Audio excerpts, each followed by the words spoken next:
Okay, Corey hears us. Corey hears us. Doesn't work on Facebook. Facebook doesn't work on Zoom. Okay. Terrific. This is good. I think we're all in the same place. I'm going to find my screen. Fantastic. Good morning, everybody. Welcome to Tanya. Today is August 12th. It's the 21st day of Menachem Av. I can hardly hear you. You can't hear me? No, barely. Bob, that's you. You're muffled a little bit. Bob, maybe you got to turn up the volume on your phone or something. I can hear you. Good. Okay. So I'm gonna mute everybody right now so we can make for efficient conversation. This is a tip I learned from Andy Siegelstein. Andy, you there? He said that effective zooming is a direct result of effective muting. So thank you, Andy, for that guidance. For those that are with us on Facebook, Shalom. I see Hannah Siegelstein is there. And Corey, as well as Shmaya Futterfass, my cousin. Wonderful. I'm not sure who's on YouTube. I could check that in just a moment. It looks like we are live on YouTube and we are ready to roll. Fantastic. So thank you very much, everybody, and good morning. Welcome to today's Tanya class, which is on Tanya chapter 35.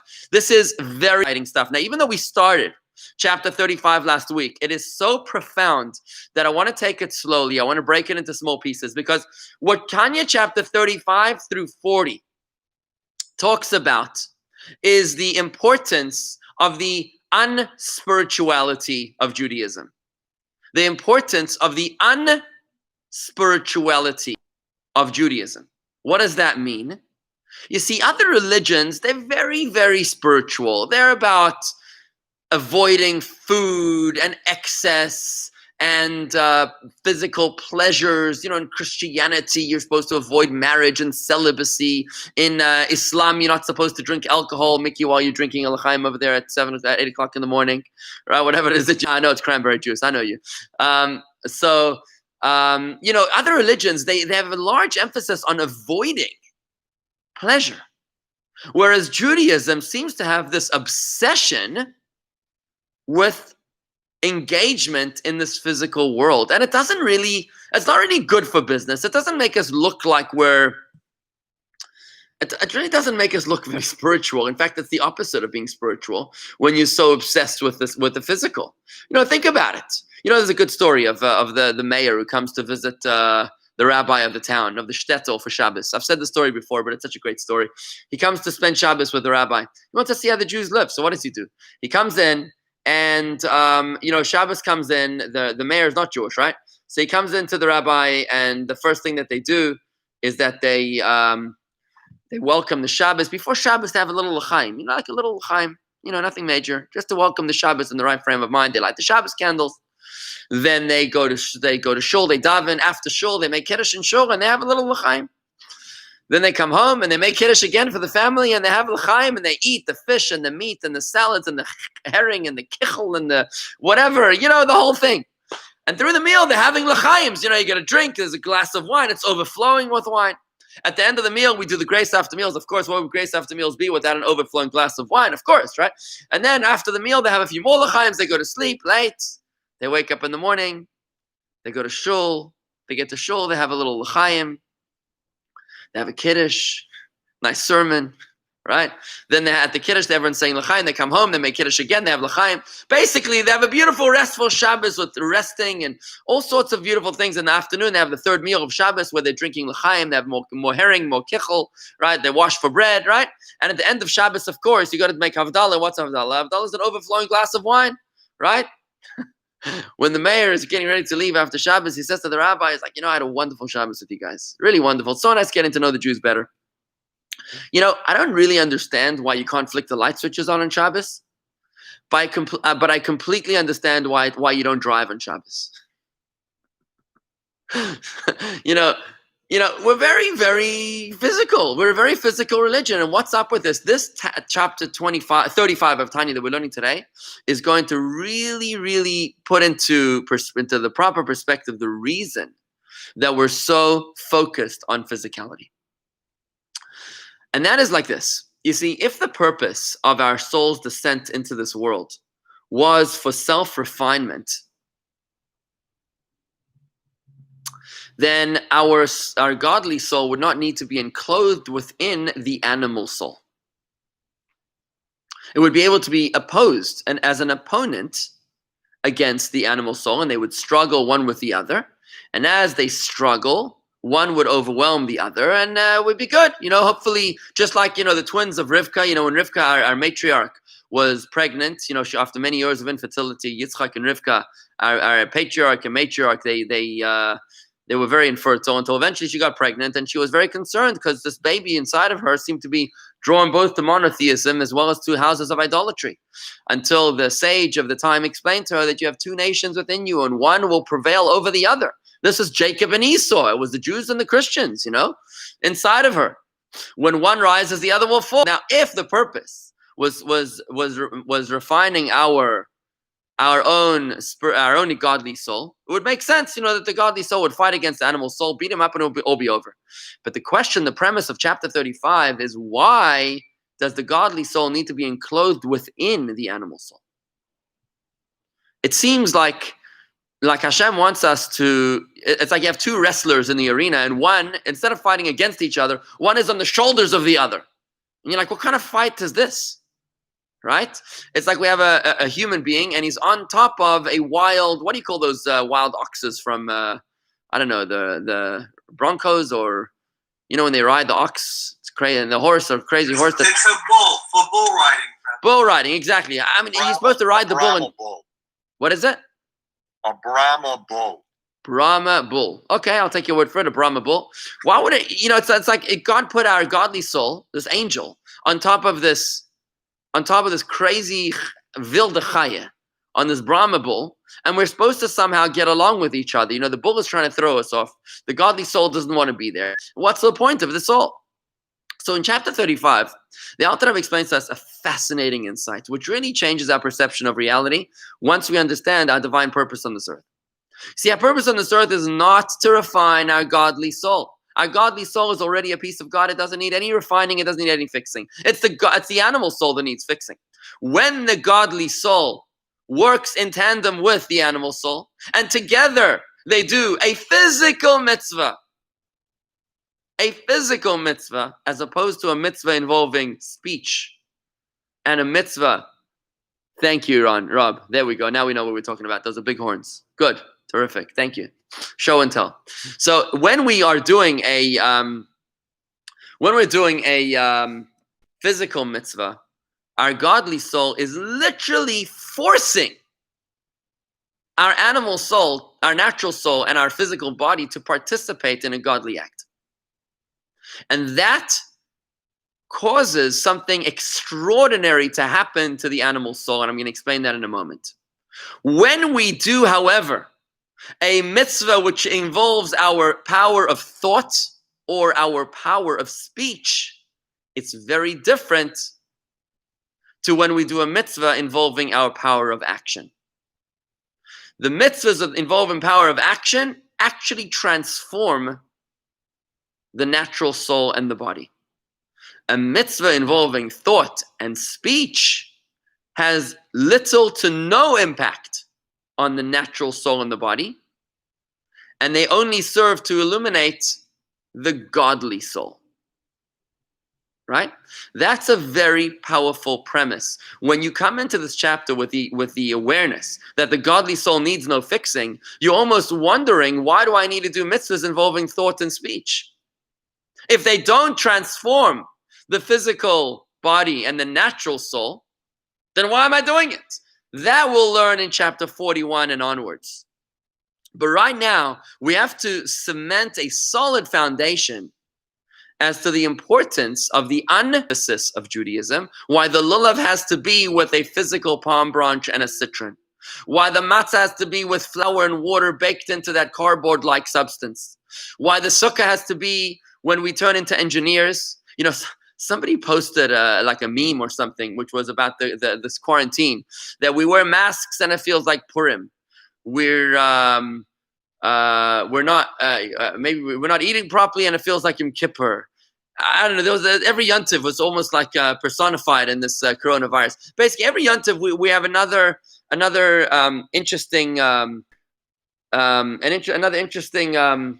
specialty that we express. On Sukkot, we all become architects and engineers and builders. And on Pesach, we all become chefs. And on Shavuos, we're into insomnia. We stay up all night. And on Purim, we drink in excess. And on Simchas Torah, we dance. Right? And if you think about it, all the Jewish holidays, we're doing some other physical excess. The reason for that is because our godly soul is sent to this earth in order to refine the Brahman bull, right? Is that what it's called? The Brahman bull? That crazy... Brahma. The what? Brahma. Brahma. B-R-A-M-A? B-R-A-H-M-A-N. Brahman. Brahman. Fascinating. Interesting. That's the name of the Indian god. Brahman. Interesting. So it's called a Brahman bull. Okay, the purpose of the soul's descent to this world is to sanctify and to illuminate the natural soul. And that only happens when you do a mitzvah with physical action. Very little of that happens when you do a mitzvah with thought and speech, because thought and speech doesn't really engage the physical body. Speech engages the lips. No, a little bit. Thought doesn't really engage the body at all. But when you have to, when you have to bake matzah, when you have to make money and give to tzedakah, when you're using your whole sweat to make that money, that is something which refines and purifies your entire natural soul. Now the question is, that was the second half of chapter 35. But what really happens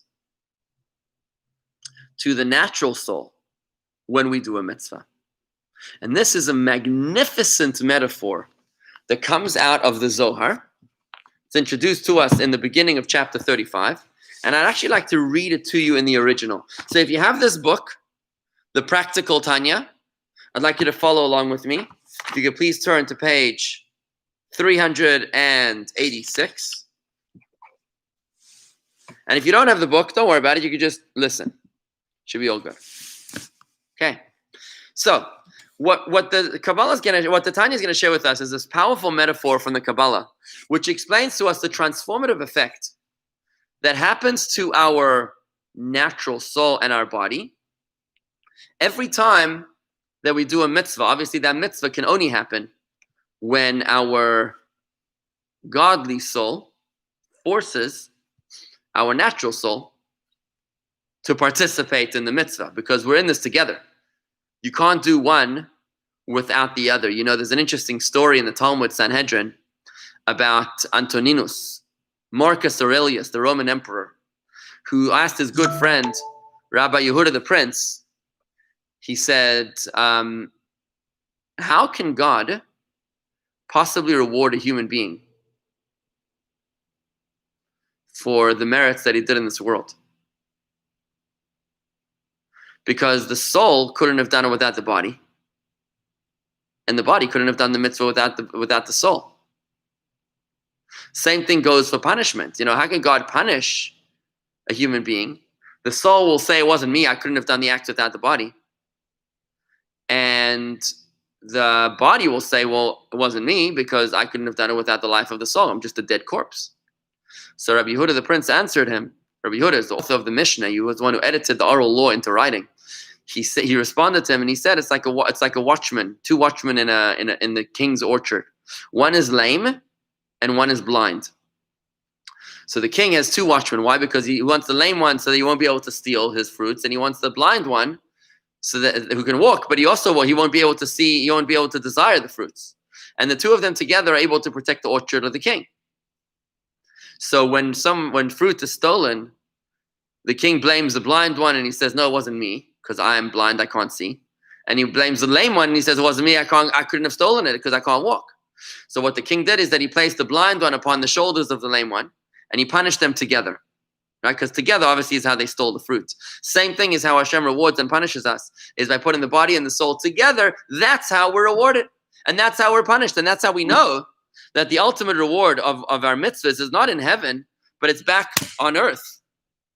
The ultimate reward of our mitzvahs is back on earth, is when Mashiach comes, we will experience the resurrection of the dead, when our bodies will be reunited with our souls, because it's only then, it's only when our bodies are reunited with our souls that we're able to truly be rewarded for our actions. If we're being rewarded only in heaven, then it's only our soul that's being rewarded, not our body.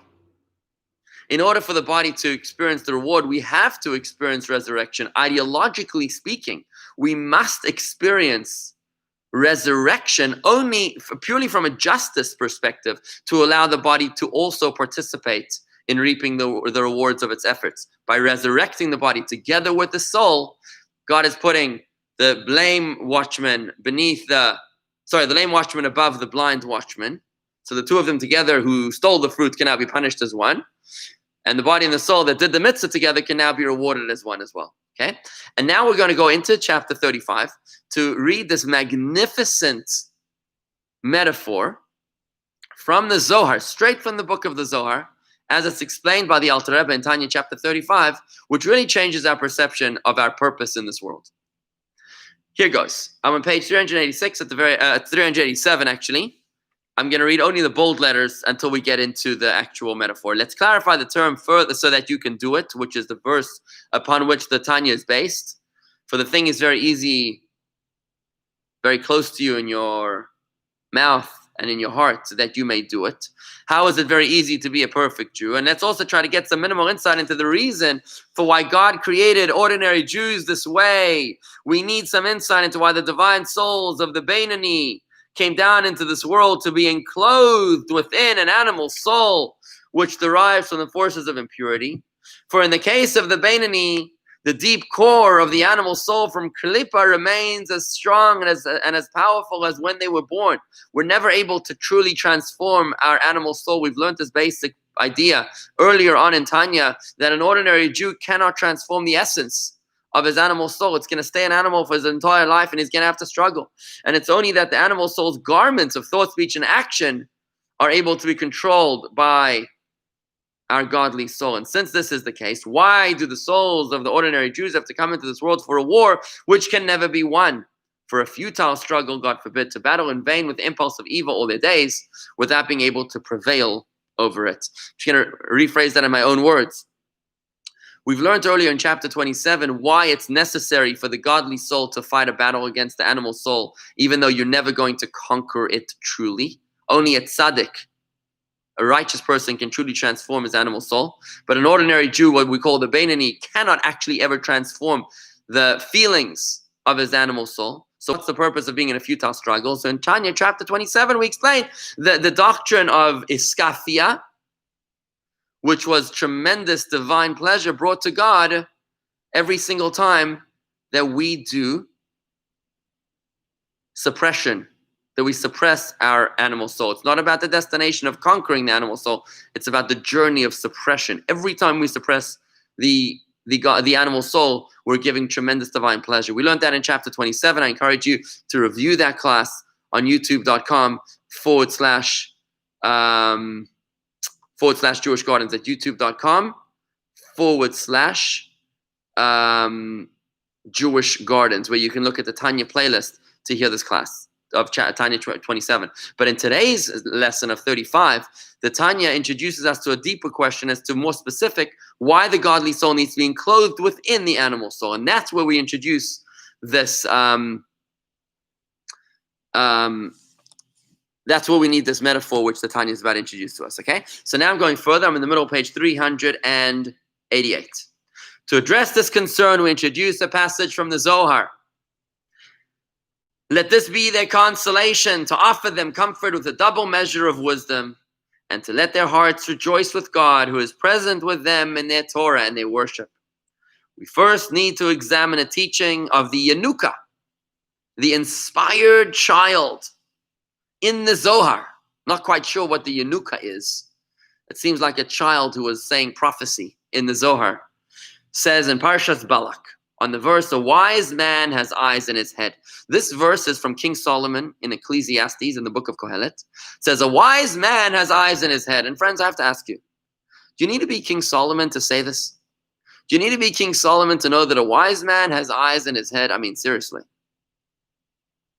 Even a fool can tell you that a wise man has eyes in his head. I mean, even if you're not a wise man, you have eyes in your head. Where else are your eyes, right? Let's see how the Zohar explains the teaching of King Solomon, the wisest of all men. The Zohar asks, in what other place would a man's eyes be? Where else are your eyes? Might they be in his body? Or in his arms, such that Shlomo, the wisest of all men, is letting us know otherwise that they're actually found in your head? What's the wisdom here? What's going on? Rather, the Zohar answers this verse definitely has the following implication. And this is going to change our perception on our divine purpose in this world. Here goes. We have learned that a person should not walk 4 cubits with his head uncovered. That's from the Talmud. You're not supposed to walk 4 cubits, that's 8 feet, without a yarmulke on your head. Why? What's the reason? Because the divine presence rests on his head, and the eyes of and words of every wise man are on his head. Meaning to say, a wise person is focused on what rests and remains on his head, i.e. the divine presence. When King Solomon says that a wise man's eyes are on his head, it doesn't mean that his eyes are physically located inside of his head. It means that his eyes are focused on what is on his head. A wise man's eyes are focused on what is on his head. That's why he never walks with his head uncovered, because he knows that something very, very special is on his head. What is that? That's the divine presence. He's constantly aware of the divine presence of Hashem, who rests on top of his head. But that's not by default. It doesn't just rest there randomly. It's very specific. And when his eyes are there, continues the Zohar, and his consciousness of the divine presence, he will be aware that the flame lit above his head is in need of oil. Since a person's body is a wick with a flame lit above it. Let me explain. We're still in the middle of this explanation of the Zohar. And I'm just stopping for a moment to explain what the Zohar is talking about here. So the Zohar is saying the following. The Zohar is telling us that a wise man, his eyes not only are located in his head, that's obvious, but a wise man, his eyes are looking at what are aware of what's on his head, which is the divine presence. Why is the divine presence on your head? Because a human being is a candle. Just like a candle is made up of 3 parts of a wick and a flame and oil. A wick and a flame and oil. So too in our metaphor, the wick is our physical body. The flame is the presence of Hashem, is the divine presence. But the divine presence cannot stay on your head, on your wick, without oil. The big question here is, what is oil? That's the big question. What is oil? And here comes King Solomon in his profound wisdom, and he says, and King Shlomo shouts out to us, don't allow oil to be lacking from your head. This verse is also from Ecclesiastes, a continuation of the previous one about the eyes in your head. Don't let oil be lacking from your head, because the flame on his head needs oil. This is the wisdom of King Solomon. The flame on your head needs oil. What is oil, says the Zohar? And the oil refers to good deeds done by the person. Physical action mitzvahs. And it was concerning this concept that the verse says, a wise man has eyes on his head, in his head, end of citation from the Zohar. So that was the end of the citation. What were we talking about? We are the wick. Our body is the wick. The divine presence is the flame upon the wick. But what happens if you have a flame and a wick alone without oil? It doesn't last very long. It burns through very quickly and the flame is gone. If you want to sustain the flame of God upon you, if you want to live a life where God is shining on you, which is our purpose on this earth, you've got to be able to provide fuel for that flame to continue shining on your wick. What is that fuel? The Zohar tells us that fuel is physical action mitzvahs. Why is physical action mitzvahs the flame for the fuel of our that allows the fire of God to burn upon us? Does anybody have any idea to chime in and to share your thoughts on this question? Because this is very, very fundamental stuff right now as to why it is physical mitzvahs, physical action mitzvahs that serve as the oil. Any suggestions? If you want to say something, please unmute yourself. I see there's a lot of comments coming in from Peter Sundwall on Facebook, on YouTube. I'm sorry. I just don't have any idea what he's talking about.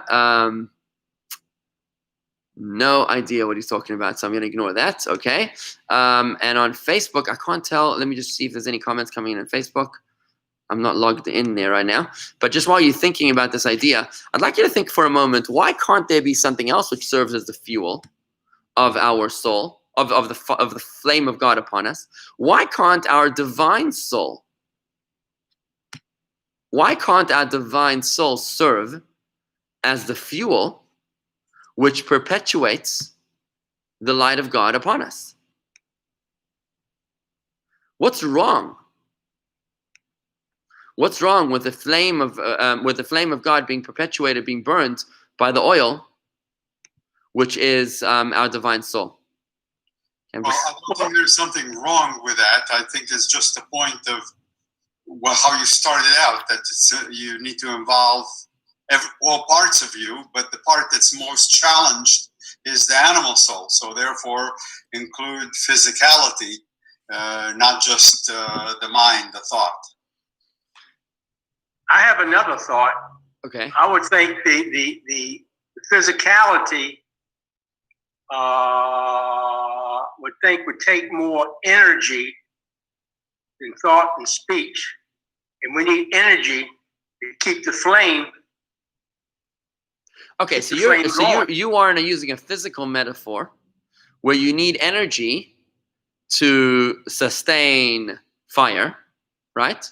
And that energy you're saying is the physical action mitzvah as opposed to something else like the godly soul or even a thought or speech mitzvah. Is that what you're saying? You need energy from the physical metaphor. The physicality is part of the animal soul.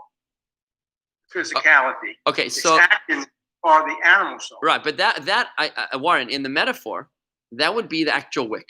Anything physical is the wick.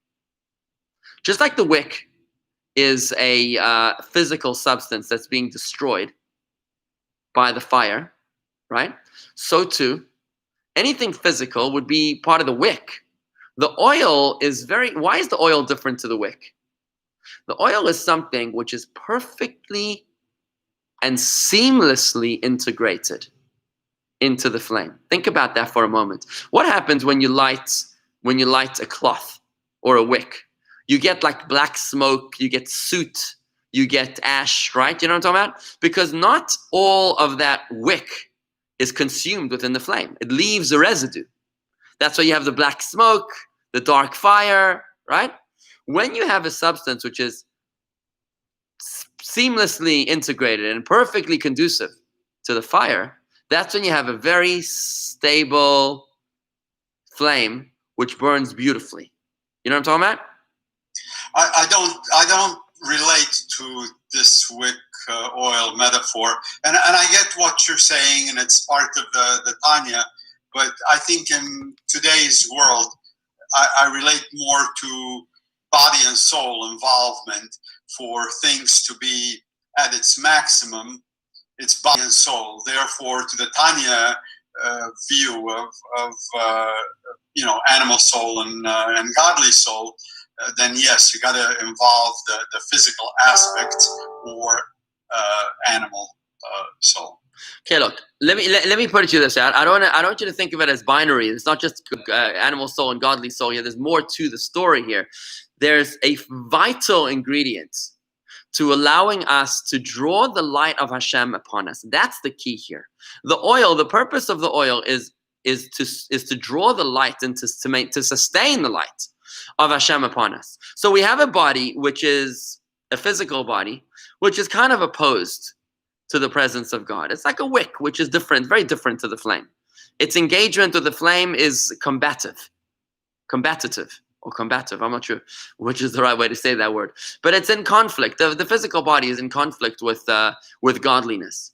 The purpose of the oil is there to draw down and sustain the presence of God. But what does keep the flame of God shining upon us? What allows that fire to be above our heads to the point that the Zohar says you should always wear a yarmulke to always remember the light of God that shines above you? For that you need something which is perfectly an expression of God in this world. Something that we can do, that we have, that is the most authentic expression of God in this world. Now, the reason why the godly soul doesn't serve as fuel, and this is from the Tanya chapter 35, the reason why the godly soul is not good enough to serve as fuel is because the godly soul has a sense of ego, has a sense of identity. You see, the godly soul's goal is to love God. That's what the godly soul wants to do. It wants to develop a loving relationship with God. But I cannot love my finger. I can love my daughter. I can love my wife. But I cannot love my kneecap or my beard. It's me. It's part of me. I cannot love myself. I can love someone else. This principle is called yesh mi she'ohev. In order to have a relationship, you need separateness. You need a sense of self in order to love another. That's why in a relationship, you have two people coming together and they're loving each other. He loves her, she loves him. It's great. But you can't have a marriage with yourself. You can have a marriage with someone else. It's only when you have separate identities that you can experience love. When we love God, when our godly soul loves God, that is proof. It's a bit of a subtle point here. That itself is proof that the godly soul is distinct and separate from God, if it's able to love God. And therefore, the godly soul with a sense of ego, even a subtle sense of ego, cannot serve as the oil which will maintain the light of the flame of God upon our wick. We need to find something else. That's why we need to find something in this world which is the authentic expression of God, untainted, and that is a mitzvah. Think about it for a second. God says to us like this. He says, I want you to tie them upon your arms and between your eyes. What is he talking about? The oral law explains to us exactly what God is talking about. He says, I want you to take leather straps and leather parchment. I want you to write the Shema on them in a certain kind of way with a certain kind of ink. And I want you to tie them on your arms and between your eyes. When we lay the tefillin, that is exactly the will of God. No ifs, no ands, no buts. When we do a mitzvah, it is the expression of the will of God without any additives. No change. And that's why the physical mitzvah serves as the perfect oil to sustain the light of the flame of God upon us. Just like oil allows the flame to burn smoothly because the oil is perfectly integrated into the flame, so too our physical action mitzvahs are ones that draw the light of God, that are perfectly integrated into God and sustain the light of God upon us. That's why it's so important for us to constantly do mitzvahs. Because every time we do a mitzvah, and whether it's a mitzvah in thought, speech, or action, doesn't really matter.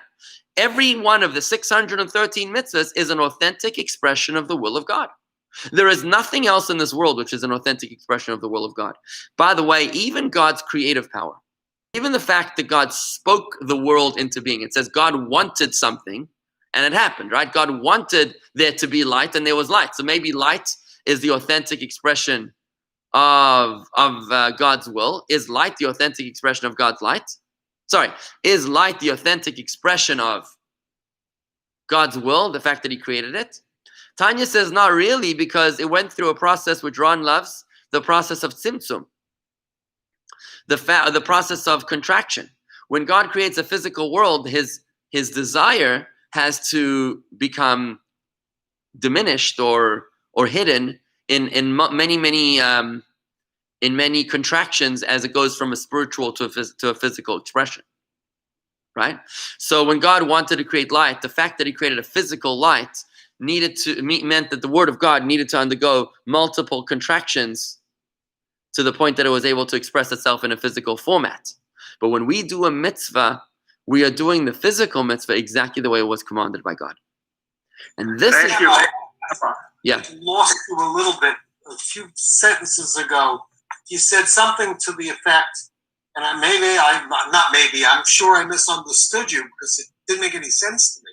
You said, how could you love yourself? You can't love yourself. You can love your wife, you can love your kids, but you can't love yourself. But then you said that the godly soul loves God. Isn't the godly soul a piece of God? Isn't that therefore loving himself? So what we're doing in chapter 2 of Tanya, you correct. We learned that the godly soul is a piece of God, is literally a piece of God. But in chapter 35, we're taking that deeper and a closer analysis under the microscope. When we look at the godly soul, we say, even though it's a piece of God, literally like we learned in chapter 2, it still has a separate identity from God. It has developed a sense of its own ego, and hence it's able to love God. It means you're saying it's a narcissist that loves itself. No, I'm not saying it's a narcissist. I'm saying the fact that, the true definition of love, at least according to philosophy, I'm not sure what therapy has to say about this, but and in terms of narcissism, but philosophy, from a perspective of philosophy, you cannot love yourself. It's like a king cannot rule over himself, right? You can't be a king over myself, right? You can be a king over others, over separate. You can't be king over that which is a part of you. You cannot love that which is a part of you, philosophically speaking. You can only love something which is separate from you. Therefore, ergo, if the godly soul can love God, it means that it has a separate sense of identity from God, and it's not perfectly, seamlessly integrated with God. As opposed to a mitzvah, any mitzvah of the 613 mitzvahs, like Harvey's pointing out on Facebook. Harvey says even a non-believer who does mitzvahs is serving Hashem. Very, very good point. By the fact that you're doing a mitzvah means that you are fulfilling the will of God without any modification, without any sense of ego. You're simply fulfilling the will of God exactly the way it was commanded. And that's why the mitzvah serves as the perfect oil for your flame. This is the essence of chapter 35.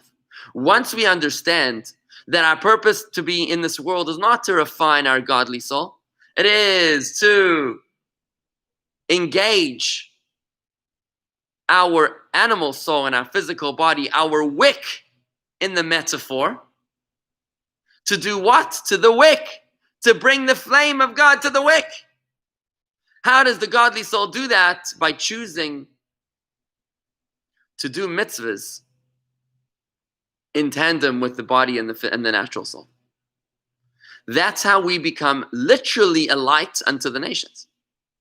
As the light of God, the flame of God shines upon our wick. We have to be sure, this is the wisdom of King Solomon, the urging of King Solomon, is to be sure to sustain our flame with oil. Don't run out of gas.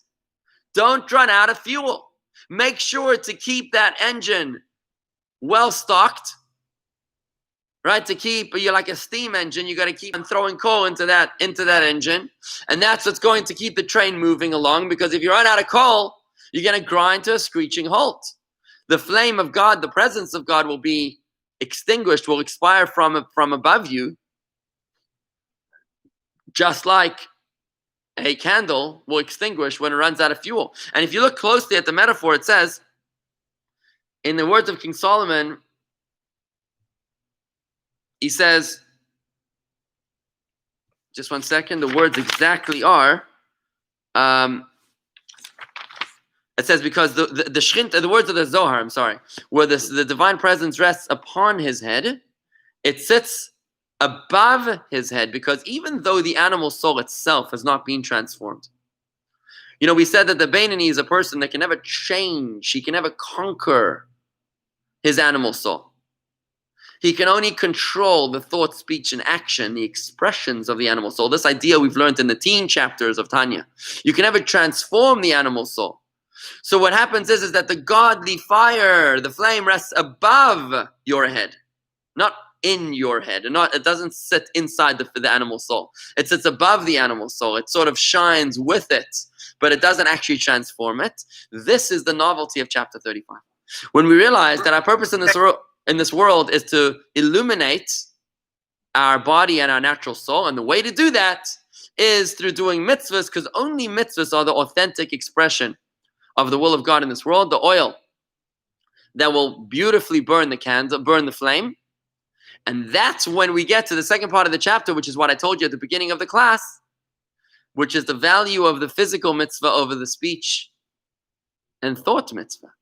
Because an action, just one second, Warren, because an action mitzvah is the one that truly and wholly engages the animal soul and the body, the physicality, whereas a speech mitzvah and a thought mitzvah doesn't actually engage the wick, the physical body. It doesn't really bring the flame upon the body. It's just a nice mitzvah, but it doesn't draw down the flame upon the actual wick. Sorry, Warren, what were you saying? So we are engaging the animal soul now, sustaining the flame, because thought and speech we're doing now, action we're doing now, because we took the act of joining together. Even as on Zoom, it's an action that we took. So we're using thought, speech, and action. 100%. So we're sustaining that godly flame. Warren, I can see the fire on your head, right? That's why you got the kippah there, right? You know, by the way, Warren, this is the reason that when we daven, we shuckle. You know, sometimes people look at me and they say, Rabbi, I need Dramamine. I'm getting seasick. You know, Cookie's nodding knowingly. The reason that we shuckle when we daven is because we want to make sure that we don't keep the davening, the prayer, a mitzvah of thought and speech alone. By moving my entire body, in the words of King David, Kol atzmaisai teimarno, all of my limbs proclaim the glory of God. When I move my entire body back and forth in that swaying motion, my entire body is physically manifesting the mitzvah. Now you tell us. At least now, better now than later, right? Yeah, better now than later. Alyssa, how are you relating to this concept? Any comments of your questions, comments? Friends, how do you feel about this concept? I think it's very exciting. It gives us a lot of parts to the puzzle that we're putting together as we learn and grow. This is significant as far as I'm concerned. Thank you, Warren. Appreciate that comment there. I agree. I'm very excited about this chapter. To me, I always say that every chapter of Tanya that you learn, if it hasn't shifted your perspective of reality, you haven't properly understood it. That's why the Tanya is such a transformational book. It's unbelievable. Sorry, Corey, Rabbi? go ahead. Yeah, go ahead, Corey. Yeah. You said something about something about self-love. What was it that we don't love ourselves, that we can only love something else? Yeah, you can only love something separate from yourself. Okay, so then what's the whole inyan of V'ahavta l'reacha kamocha? Because it says right there, love your neighbor like yourself. So obviously there is some sort of a concept of loving yourself. Well, why would we need a simile? Why would it need to say love your neighbor like yourself? We should just say love yourself. Obviously, your neighbor doesn't seem to be the same as you. It takes tremendous meditation to realize that my soul and my neighbor's soul is actually one soul. I have to overcome the obvious differences between us to be able to see what we have in common. Right? So it's not that I'm loving something which is a part of me. On the contrary, when I love my neighbor, I'm loving his separateness. I know that you're very different to me, Corey. We have different homes, we have different loves and interests and whatever, right? It's only through profound meditation that I'm able to realize that you and I actually have a common core, right? But certainly we're very different. I mean, it's very obvious that we're different. Hence the simile, like yourself and not yourself, because it is not yourself. I see. I guess. All right, good. So what I wanted to say was, let me give you another example. You know when somebody says, I love fish. I love fish. You love fish? Right? So the fish. So there's an old metaphor of the fish who gets, he gets fished out of the ocean, and he hears the fisherman say, oh, my master loves fish. He's going to love this fish. And the fish gets excited. He's like, oh, this is great. The guy loves me. I don't mind being taken out of the ocean. He loves me. And he's put into this little bucket of water in the boat, and he comes to the palace, and he's taken to the kitchen, and he hears the chef saying, "Oh, my master loves this fish. He's going to love this fish," and the fish is getting excited. Eventually, when they put him in front of the master, and the master takes a fork and a knife and he cuts him open, he says, "You don't love fish at all. It's yourself that you love. You love the taste of fish. But if you loved fish, you wouldn't cut it up with a fork and a knife and then bite it into pieces," right? So our manner of speech, you got to be careful with it. Just because we say that we love fish, we don't really mean that we love fish. We love how fish makes me feel. We love the taste of fish to my palate. We might love how the calories or the small amount of calories the fish gives us, or the health that fish gives us. But we don't love fish. You hate fish. I mean, you don't hate fish. I'm sorry. You clearly don't love fish, because if you love someone, you don't treat them like that, right? You don't treat the love of your wife in the same way that you would treat the love of your fish, right? That wouldn't be a good idea, right?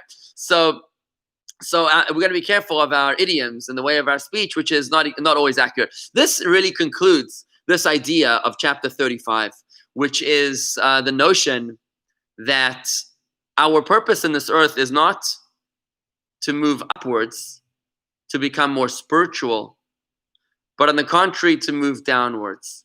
Not to bring earth up to heaven.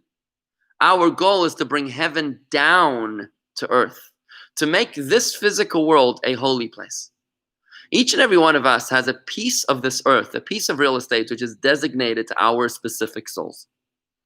There's a piece of real estate, Rob, that only your soul is able to penetrate. No one else on planet Earth is able to impact this physical world, the part of this physical world that your soul can. And the same goes for you, Adrian, and the same for Andy and everybody else on this chat, to Marilyn, Mitzna, and Graciela, and Miriam, all on Facebook as well. Every one of us has a physical piece of real estate which is assigned to us. And that's why we buy certain pieces of real estate and we don't buy other pieces of real estate. You know, before we're born, a heavenly voice comes out from heaven and declares. This is from the Talmud tractate Sota on the first page of the tractate. Heavenly voice declares that the daughter of so-and-so will marry the son of so-and-so. Right? Our shidduch is predestined, predetermined. And also the field of so-and-so will be purchased by so-and-so. Both our marriage as well as our real estate acquisitions are both predestined before we're even born. Why? We understand marriage, because marriage is the other half of my soul. But real estate, why is real estate important to be announced before I'm born? Why would the Talmud say this? Because that's my purpose in this world.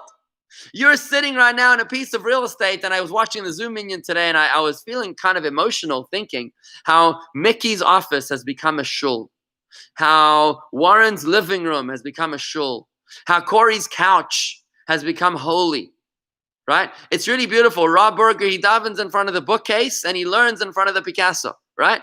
He's sanctifying the physical parts of his house. It's actually quite emotional to think about that, how the Zoom has forced us, instead of bringing ourselves to shul, we're bringing the shul to ourselves.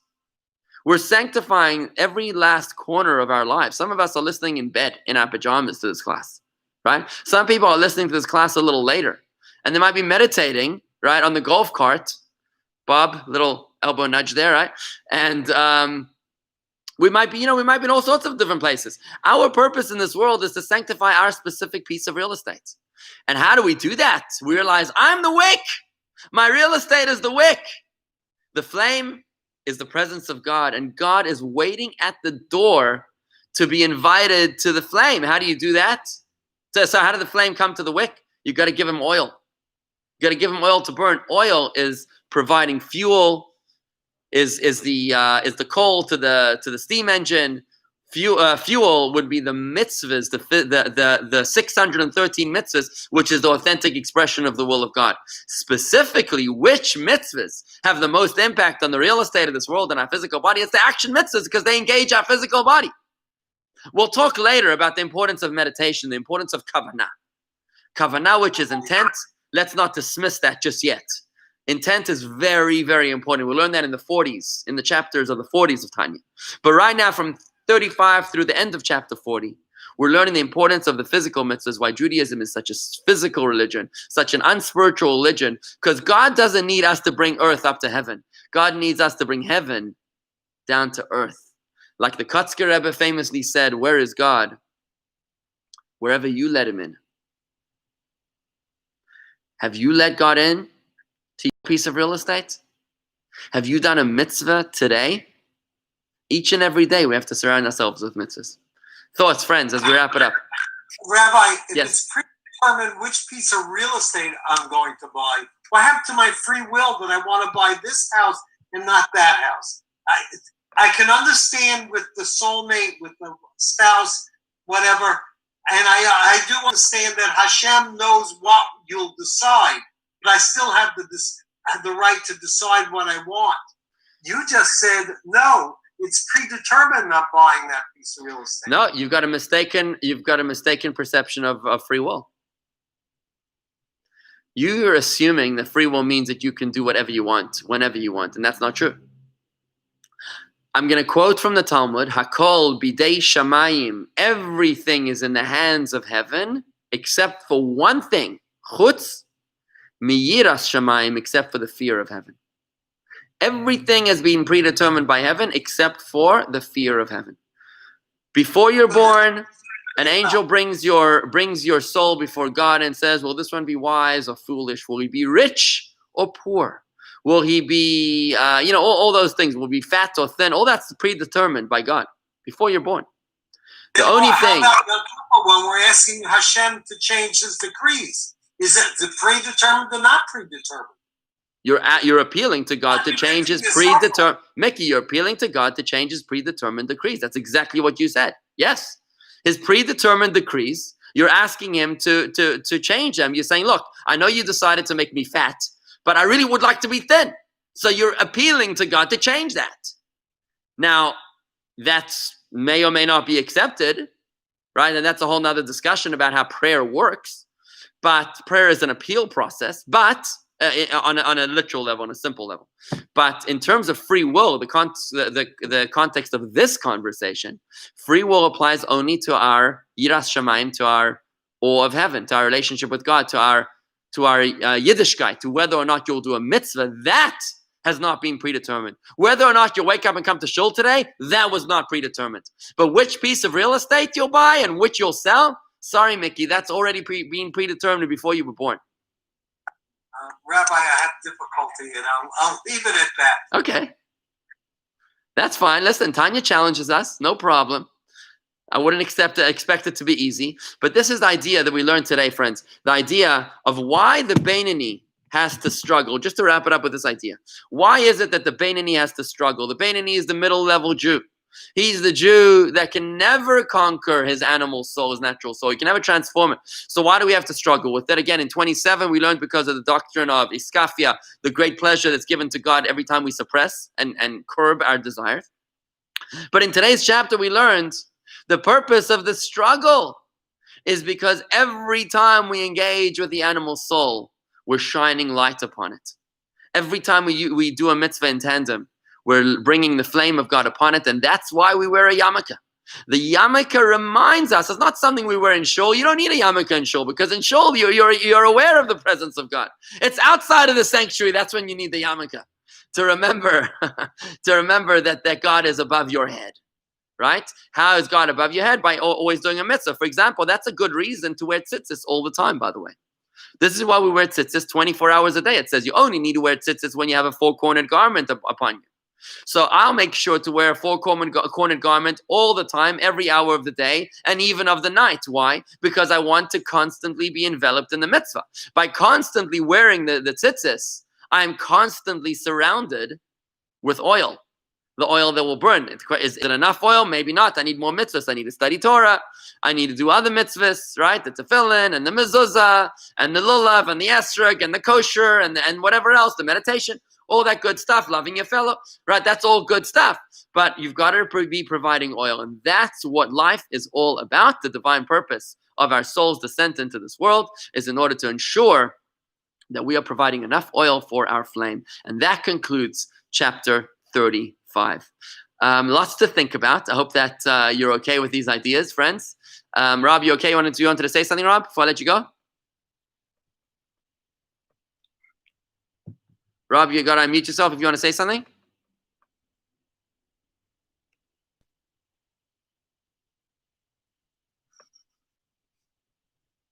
Sorry, Rob, I'm not sure if you were going to say something, but I can't hear you. Rob, you're muted off not Zoom, but off your own mic. Your own mic is muted, yeah. Your own computer. What a funny world we live in.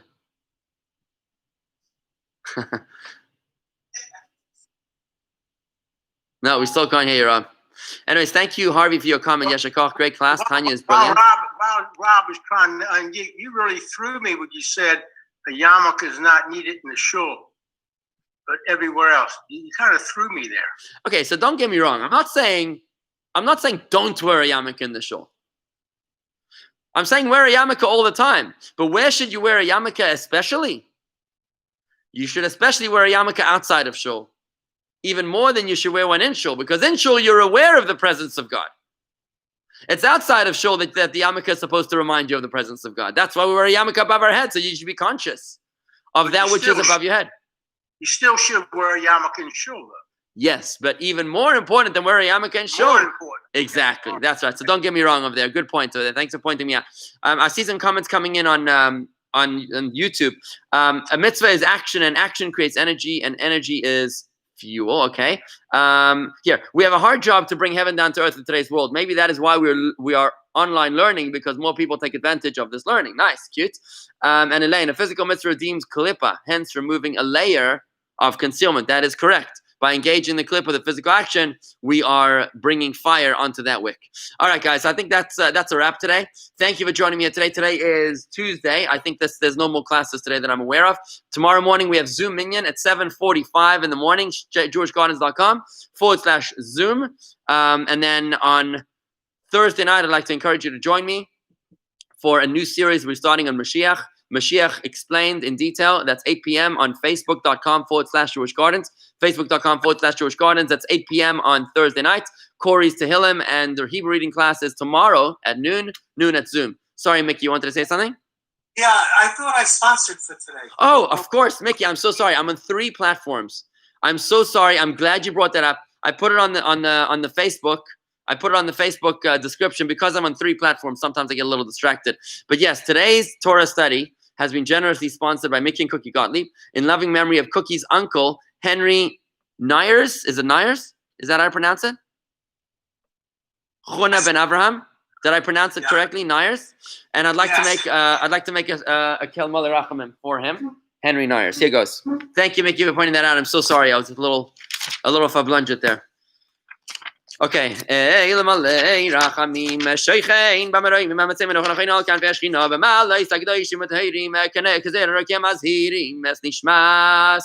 Rebbe Chuna ben Reb Avraham sheolach li lamoi bavur shevli neder and not v'tzedakah b'ad haskaras nishmos v'gan eden temin achasai lachin bal racham im yasterei obesisar gnavav li lami mevi yitzrar v'zar racham es nishmos yarnei nachalasai v'nochal mishkavei b'sholem v'nimar amein. O God, full of compassion, who dwells on high, grant true rest upon the wings of the Shekhinah, of divine presence, in the exalted spheres of the holy and pure, who shine as the resplendence of the firmament of the soul of Reb Chuna ben Reb Avraham Henry Nyers, who has gone to his supporting world. For charity has been donated in remembrance of his soul. May his place of rest be in the Garden of Eden.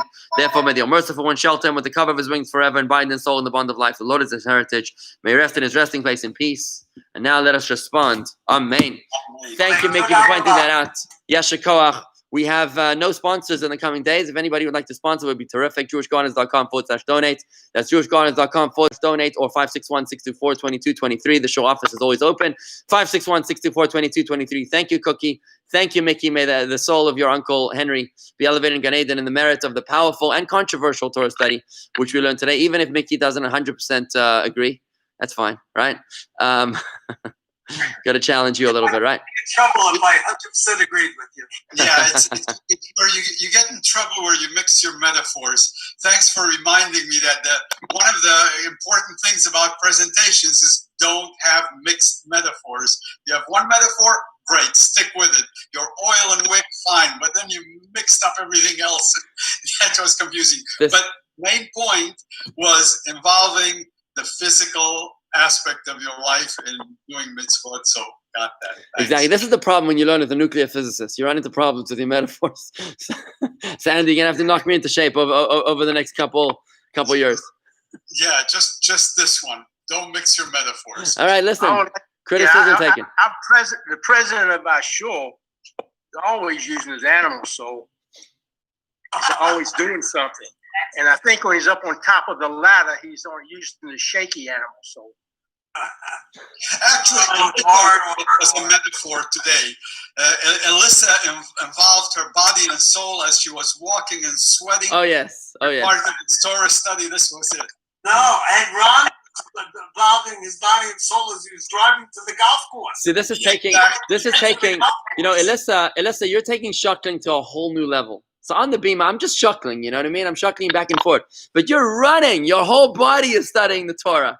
It's beautiful. You're sweating bullets of Torah. That's a flame like no other. Anyways, thank you very much, everybody. Kids, get off the camp. Go home. Thank you very much, everybody. Have a great day. Good to see you, Bob and Corey, Warren, Helen, Andy, Chana, Alyssa, Mickey, Cookie, Keith. Great to see everybody. Shalom. Have a wonderful day. And to our friends on Facebook as well, I want to say thank you for joining us here. It's always good to see you. Marilyn, Graciela, Harvey, Miriam. Great to see everybody. Really so special. Have a wonderful day, everybody. Shalom.